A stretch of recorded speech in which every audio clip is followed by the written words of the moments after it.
Qué rollo, quiero mandar un saludo a mi amigo Goodfella de parte de tu amigo Jaime Munguía. Un abrazo, carnal. Ánimo.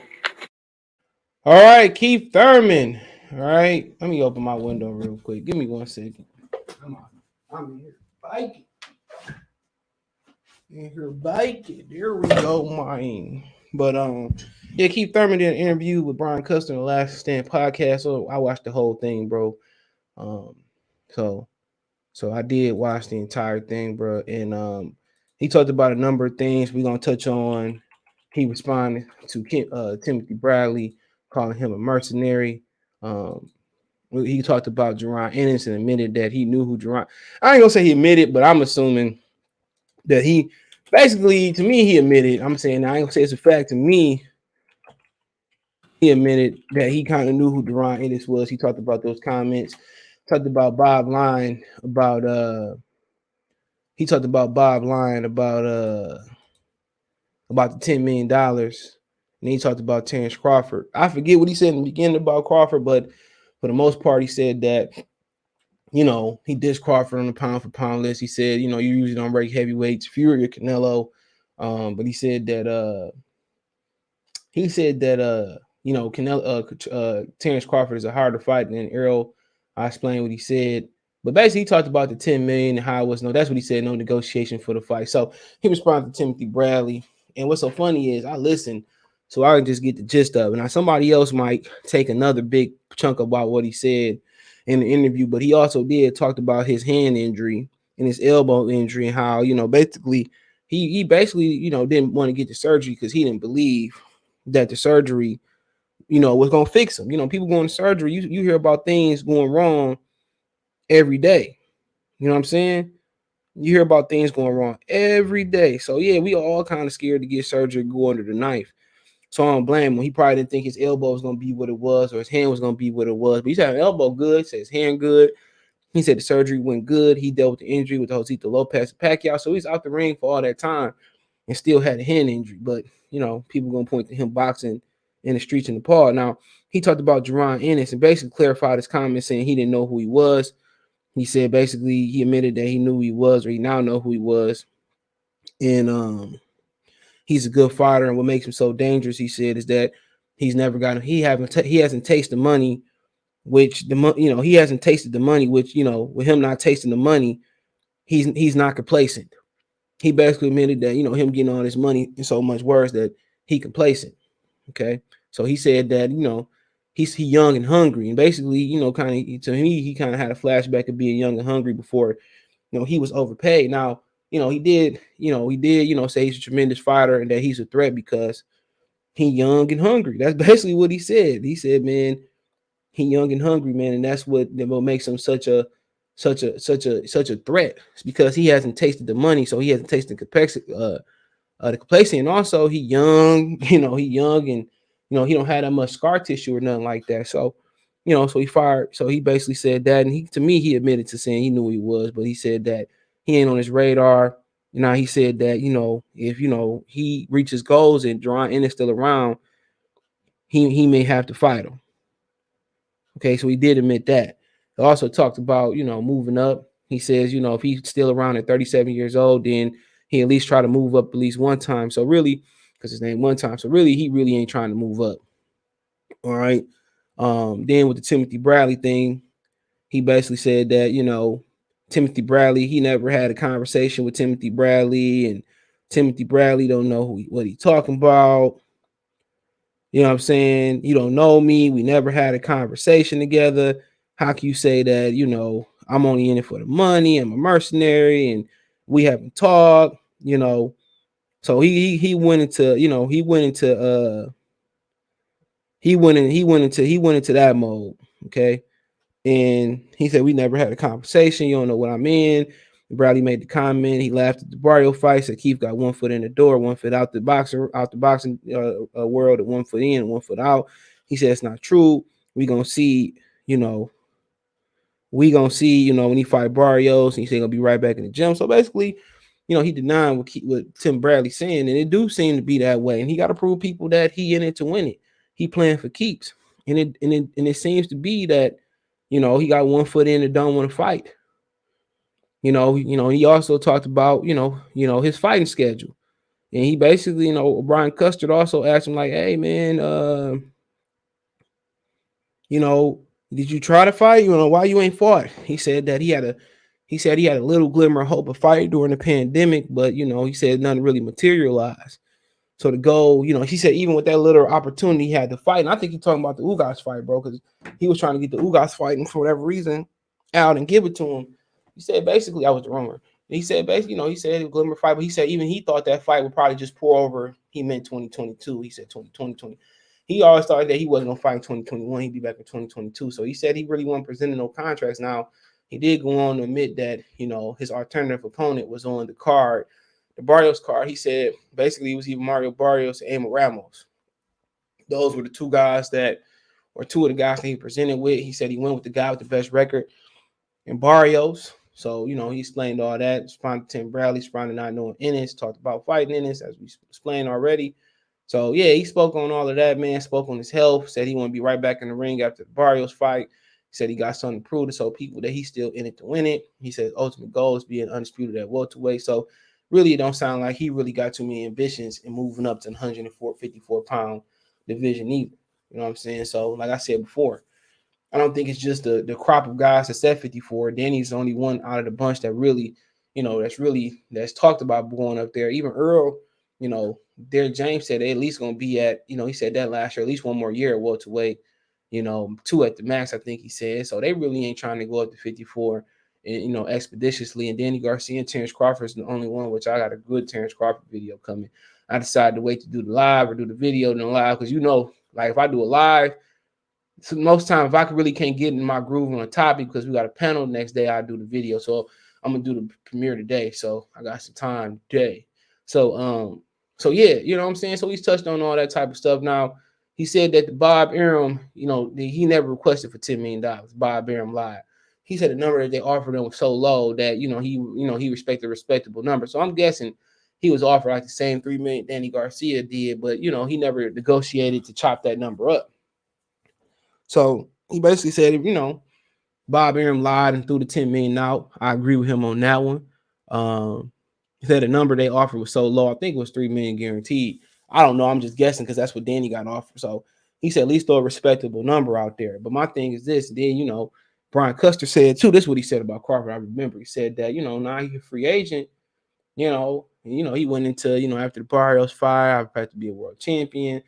But yeah, like I said, 9 to 10 million gone. He a free agent. You could have fought him next.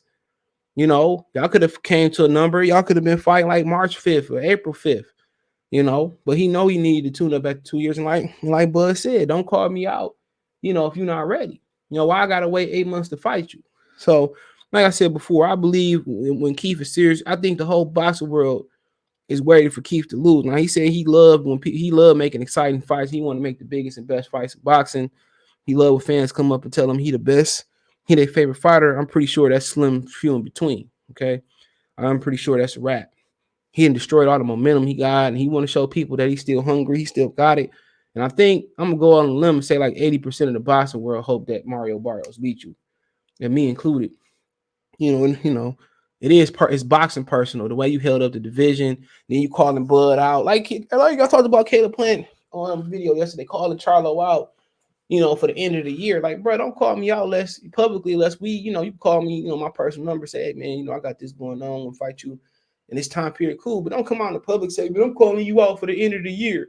I'm calling you out for 8 months down the line. I'm calling you out for a fight in 2025. You know what I'm saying? Nobody want to see that. If you call me out, bro, I'm about square biz right now. And Keith Thurman could probably had that Terrence Crawford fight right here, right now, right here. He probably could have had that fight right here, right now. But, like I said before, I don't blame him after 2 years. Barrios presents some problems. Barrios heavy-handed. Barrios athletic. He did get knocked out, but it is what it is. It could have been more about the weight. And we might see that, what additional 7 pounds can do for a player. You feel what I'm saying? But, he talked about losing to Pacquiao. He said, I ain't never lost once. Nobody really beat me. I'm thinking like Pacquiao beat me.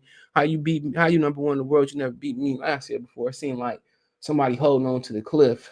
It seemed like a guru holding on to the cliff. And Johnny Cage just kicking his hand off the cliff. It seemed like he barely holding on like Simba in the Lion. I mean, like Mufasa in the Lion King. And he might come out and reestablish himself. He tried to reestablish himself versus Josito Lopez, almost got knocked out, but then put on a good performance with a hurt hand versus Manny Pacquiao. So, we know Keith, need about one fight to really get in his groove, and we'll see. He said he expects to be a champion this year. So, like everybody, like Coach Malachi said, he said he expecting that Thurman fight Spence next. And that's the case, man. Like I said, I got a hell of a video coming for y'all, man. And I'm going live tonight. I was gonna do the hip hop 101. I said that for Wednesday. Got a very interesting hip hop 101 debate going around.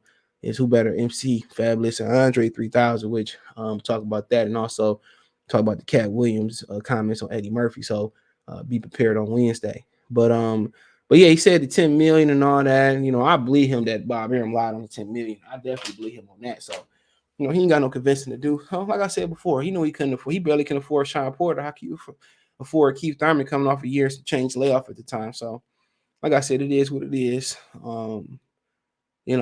And he said that Errol, Terrence Crawford is a tougher fight for him than Errol, just because Terrence Crawford switched. Now, I heard through the grapevine that Errol Spence could switch hit too. So I don't know how proficient he is in switching, but he said that Terrence tougher because he can switch it. And I think a fan asked that question. So my thing is this. I think he a tougher fight, when he on like hot butter popcorn, when he in his groove for Terrence Crawford, than Errol Spence is for Terrence Crawford. But I also think that Errol is a tougher fight for him than Terrence Crawford is. So like I said before, it's interesting. He also did talk about if I elaborate on this Errol thing, he talked about Terrence and Sean Porter. He said that he basically took away from Terrence Crawford stopping Sean Porter. He said, before I forget, he said that he said, I don't want to take away from what anybody say. It ain't about the money, or I don't want to take away. He said that it's like a progression. He said, he thought Errol was his best performance. He said that the ESPN telecast was being biased, and it's the best Sean Porter we ever seen. And he said, well, the best Porter I seen was him fight Errol Spence, which is negative. That is not the best Sean Porter that we've seen. The best Sean Porter performance that he had was versus Paulo Malignaggi.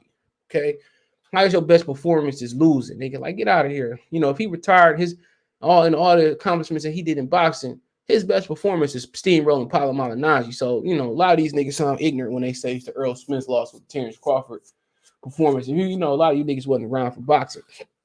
And I ain't gonna blame Keith because he take punches for a living. But he basically said that he's a progression there. He said that he beat Sean, then Errol beat Sean, and then Terrence Crawford was the beneficiary of all of that, and he knocking out Sean. Like I said before, PBC fighters never cease to amaze me. You know what I'm saying? I was having a conversation with somebody, and they were saying that I do this, I do that. I say, man, if you out here to prove a point to these fanboys in the local dummy box community, you know what I'm saying? If you out there to prove a point, you're gonna get hurt in this sport, bro. You're gonna get knocked out trying to seek the approval that you're not gonna get the approval of those who disapprove of you just because who you are, what you did, or the pressure you put on somebody. You know what I'm saying? Go out there and chase the bag. But if you're going out there trying to seek their approval, man, that's the wrong strategy to do. They're not going to give you no credit like Wilder until you retire and people look back on you and try to act like they was a fan. Muhammad Ali, he was loved by a lot of people. But a lot of people didn't like Ali. And when Ali started shaking and he retired and his hands were shaking and shit, a lot of these people that hated Ali was throwing, shit at Ali, booing Ali. They started to act like they was fans of Ali. Okay?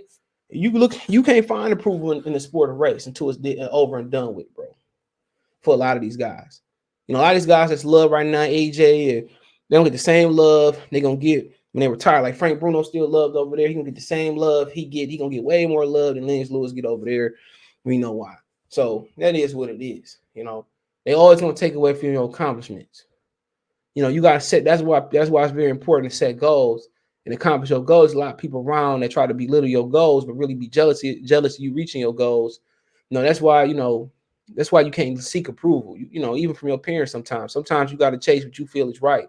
If you slip and fall again and they love you and people around you love you, they're going to support you. All right, but he's saying Crawford only tougher because he a switch hitter. Like I said before, Keith Thurman is the ultimate BSer, and that's fine. He can do what he want to do, man. He can talk what he want to do. He got his opinion, but like the PBC don't have biased commentary. I mean, if you think that he was a beneficiary of a progression, well, let's sign a contract right now. Why are you trying to let this brother? You hear the rules. This brother jumping up to 54. Send him a contract right now. Y'all can fight when you get done. When he get done, he just fought in November. You about to fight in February. Like I said, man, these dudes is the ultimate cowards in boxing. They said ain't no scary cats in boxing. The great Floyd Mayweather once said that. What he say? He said, "Man, I'm concerned about my health when fighting Manny Pacquiao." Okay, so I'm trying to hear that, bro. The company that's built on a dude that was scared to fight Pacquiao for a lot of years. Dude that fought scary for a lot of years. Come on, why you think the employees won't fight scary? Come on, it is what it is. Let me know what you girls and guys think.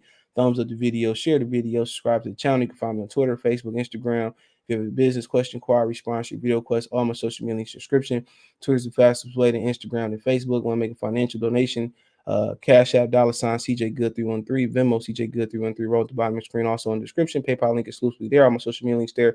Appreciate everybody that support the channel. Best way to donate. Thumbs up the video, comment, share the video, subscribe to the channel. That subscribe button is the bell icon button. Hit all notifications. Increase your chance to get notifications. Appreciate the love, support. This is an old little clip. He got a new one, so it's on the Brian Custer's channel. Appreciate the love, support. One time for the one time. Goodfella TV. Peace.